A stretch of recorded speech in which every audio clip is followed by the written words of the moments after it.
안녕하세요. 준비물 가져오셨나요? 여러분 뇌를 가장 섹시한 상태로 준비해오라고 했잖아요.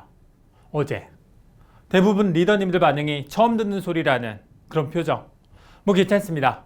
여러분이 섹시한 뇌를 준비했든 안 했든 내적 매력 첫 번째 시간 시작하겠습니다.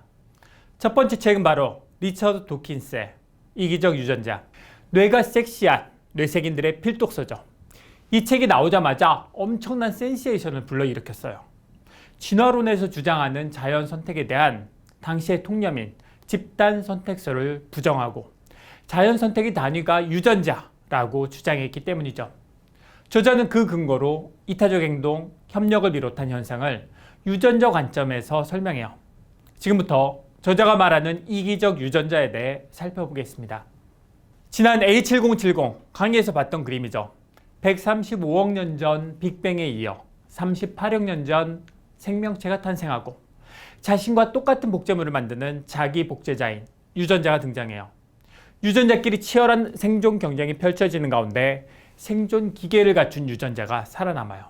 이 생존 기계가 바로 오늘날의 바이러스, 박테리아, 동식물, 그리고 사람.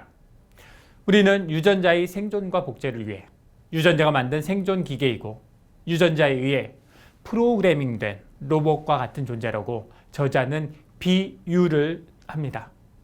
비유라고 해도 기분은 아주 나쁘죠. 이 책에서 이기적이라는 용어는 우리가 평소 쓰는 의미와 달라요. 행동의 동기가 아니라 오직 행동의 결과만 놓고 얘기해요.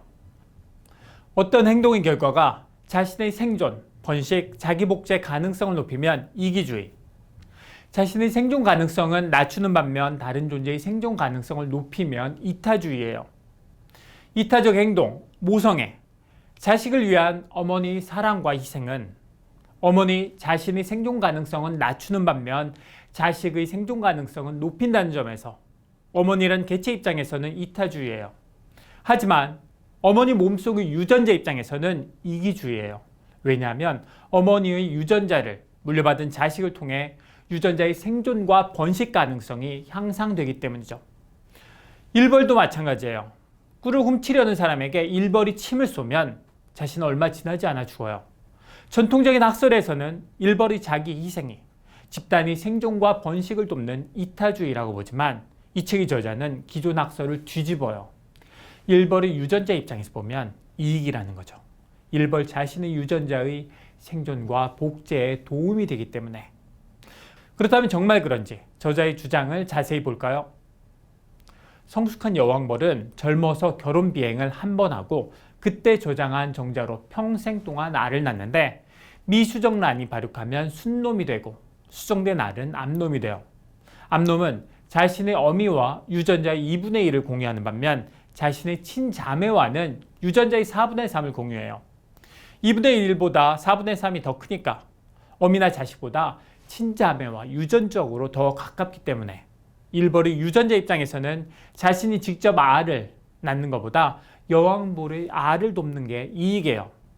그래서 일벌이 직접 자식을 낳는 유전자보다 자식을 낳지 않고 여왕벌을 도움으로써 자매를 늘려가는 유전자가 살아남았어요. 생존 기계인 일벌 몸속에서 어머니의 희생과 일벌의 협동은 개인의 희생을 통해 집단과 종의 생존과 번식을 돕는 이타주의로 보여지지만 유전자 입장에서는 이기주의자로 저자는 주장해요. 인간의 사고나 문화도 유전자처럼 복제되고 전파되죠. 저자는 이렇게 복제되고 전파되는 문화 요소를 밈이라고 이름 붙이고 자기 복제자에는 유전자와 밈이 있다고 주장해요. 밈은 모방을 매개로 뇌에서 뇌로 전달되는데 이러한 전달 과정에서 각각의 밈은 변이, 결합, 배척을 통해 변화되고 진화하죠. 성공적인 밈이 갖는 특성은 유전자와 마찬가지로 장수성, 다산성, 복제의 정확성이에요. 밈도 유전자처럼 한정된 자원을 놓고 다른 밈과 경쟁한다는 건데 예를 들어 저희 큰아들이 BTS의 버터 대신 블랙핑크의 뚜두뚜두를 흥얼거린다는 건 이 노래가 다른 노래와의 경쟁에서 승리하고 있는 거죠. 제 아들의 뇌에 있던 뚜두뚜두의 밈이 제 뇌로 전파되고 저는 다시 여러분에게 뚜두뚜두 거리며 전파를 하니까. 내적 매력 첫 번째 시간 정리하겠습니다. 책이 좀 어렵죠? 저도 너무 어려웠어요. 거의 열흘 동안 이 책하고 씨름하는 바람에 촬영 스케줄이 완전히 꼬였죠. 여러분이 반드시 기억하면 좋을 거 뽑아봤는데요. 첫 번째, 강한 자가 살아남는 게 아니라 살아남은 자가 강한 거다 라는 말은 유전자에게 딱 들어맞아요. 살아남은 유전자가 강한 유전자예요. 지금까지 살아남은 유전자의 세 가지 특징은 오래 살고 복제 속도가 빠르고 복제가 정확한 유전자. 여러분의 비즈니스는 강한가요? 힘들어도 버티고 열심히 복제하고 제대로 복제하는 비즈니스가 살아남는 비즈니스고 곧 강한 비즈니스죠. 두 번째, 아메이 시스템과 비즈니스도 일종의 밈이에요. 여러분 스폰서의 뇌에서 여러분 뇌로 전달됐고 다시 파트너의 뇌로 전달되는 시대와 상황에 맞게 끊임없이 변하면서 결국 환경에 최적화된 형태의 진화한 비즈니스가 살아남아서 전파되는 거죠. Next. 내일은 외적 매력 첫 번째 책 진정성 마케팅을 읽을 건데요. 제가 피부 관리, 화장법, 스타일링 같은 걸 어떻게 얘기할지 궁금하시죠? 궁금하면 내일 꼭 오세요. 매력, 재산,